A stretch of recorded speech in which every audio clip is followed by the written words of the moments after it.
Normalmente, la comunicación es algo que damos por hecho, ¿verdad? Pero, ¿y si pudiéramos analizarla con mucho más detalle? La propuesta de hoy es justamente esa, y es muy interesante. Vamos a ver que entender la comunicación es como ponerse unas gafas nuevas. Unas gafas que de repente nos dejan ver el mundo de las interacciones humanas y de los medios con una claridad que es de verdad asombrosa. Seguro que esto le ha pasado a todo el mundo. Envías un mensaje que te parece cristalino, clarísimo, y la persona que lo recibe entiende, pues, todo lo contrario. ¿Por qué pasa esto? O, a mayor escala, ¿por qué a veces una campaña de comunicación entera fracasa? ¿O por qué un mensaje, por muy bien que parezca diseñado, simplemente no cala? Bueno, pues estas son las preguntas que vamos a empezar a desgranar hoy. Vale, vamos al lío. La idea central de todo esto, y es muy importante, es que las teorías de la comunicación no son solo, ya se sabe, conceptos abstractos para académicos, para nada. Son herramientas súper prácticas. Son como lentes, como decíamos, que nos podemos poner para diagnosticar problemas, para diseñar mejores estrategias y al final para comunicarnos de una manera mucho, mucho más eficaz. Bien, pues empecemos por el principio, como tiene que ser. Vamos a coger el modelo más básico, el más fundamental de todos. Nuestra primera lente, nuestras primeras gafas, ven la comunicación como si fuera un proceso puramente técnico, como una tubería por la que simplemente fluye la información. Y es que este modelo, fíjate, nació en los laboratorios de Bell Telephone. Su objetivo no era entender las complejidades de una conversación entre amigos, no. Su objetivo era mucho más práctico, optimizar las señales de teléfono. Así que la pregunta clave era súper sencilla. ¿El mensaje que se envió por un lado llegó exactamente igual al otro? ¿La fidelidad de la señal? ¿Que no se perdiera nada por el camino? Eso era lo único que importaba. Vamos a ver cómo funciona esto con un ejemplo que usamos todos los días. Pensemos en un simple WhatsApp. El emisor, pues es quien escribe el mensaje, claro. El móvil, nuestro teléfono, actúa como codificador. Coge las palabras y las convierte en datos. ¿El canal cuál es? Pues la red de Internet, la red telefónica. Y al otro lado, el móvil de la otra persona es el decodificador. Y el destino final, por supuesto, es quien lo lee. O sea, es un camino totalmente recto, de un punto A a un punto B. Sencillo. Pero claro, en todo proceso hay un villano. ¿Cuál es el gran enemigo de este modelo? Pues una palabra, el ruido. Y ojo, no hablamos solo de sonido, de que haya jaleo, no. Ruido, en este contexto, es cualquier cosa que interfiera y distorsione el mensaje. Puede ser una mala cobertura, puede ser el autocorrector que cambia una palabra clave, o puede ser simplemente que la persona que recibe el mensaje esté distraída.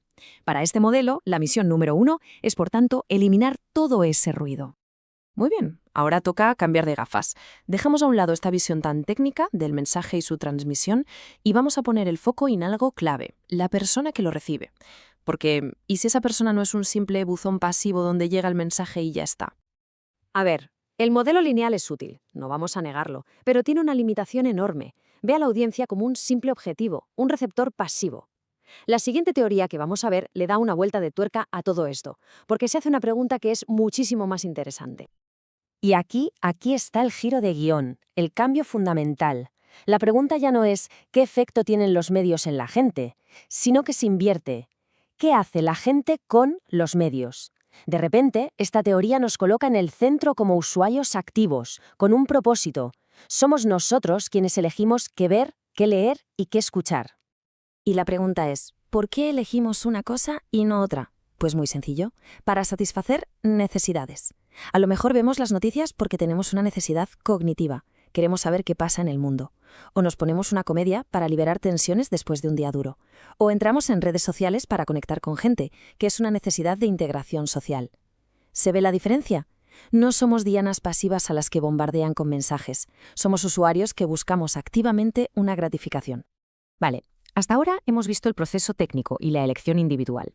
Es hora de hacer zoom hacia afuera. Vamos a ampliar el foco.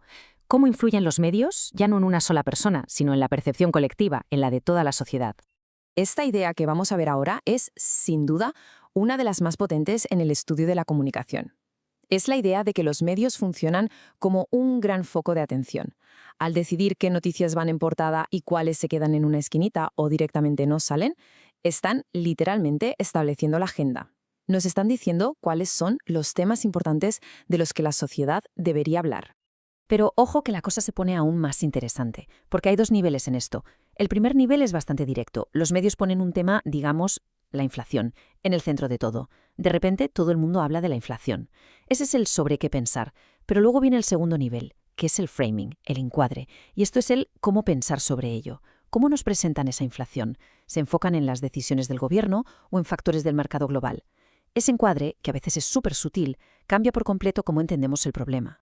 Y claro, esta percepción de lo que es importante o de lo que piensa la mayoría nos lleva directos a otra teoría fascinante. Los seres humanos tenemos por naturaleza un miedo tremendo a quedarnos solos, al aislamiento social. Por eso estamos todo el rato, casi sin darnos cuenta, escaneando el ambiente para ver qué opiniones son las populares. ¿Y qué pasa si sentimos que nuestra opinión es minoritaria? Pues que es muy probable que nos callemos para evitar el rechazo.